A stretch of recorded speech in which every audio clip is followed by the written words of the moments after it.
Hi Sir Bong. Sobrang nalulungkot kami na aalis na kayo. Pero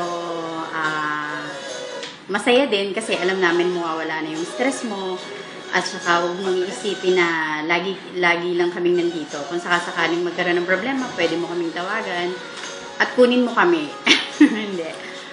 Sobrang salamat sa lahat ng mga tinuro mo. Salamat sa lahat ng mga payo. Nagsilbi kang tatay ng logistic at circulation. More blessing, God bless, good health. Yun lang sir, thank you. Hi Sir Bong.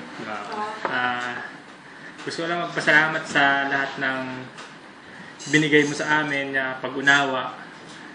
Lalo-lalo po sa akin sir kasi unang trabaho ko to. Marami akong natutunan sa inyo.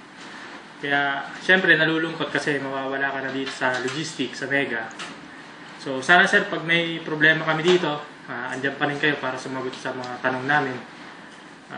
Sana po maging successful din po kayo sa susunod yung career, kung saan man kayo matanggap. Kung sana sir maganda, huwag nyo kami kakalimutan. So sir, good luck po sa inyo at salamat po sa lahat. Hi Sir Bong! Jean po!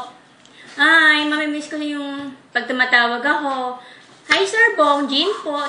Sino Jean po? Anyway sir, thank you po. Nakilala ko po yung isang tulad nyo na isang napaka-inspiring ano ba tawag doon? Lolo? Joke lang po. Inspiring man. Kasi kayo po yung naging tatay ng buong logistic and circulation.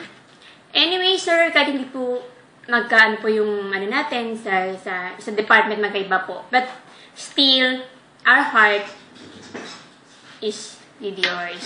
So, hope po dun sa bago nyong journey, o kung may journey pa kayo, is, sige po, i-push nyo lang po yan. And God will guide you.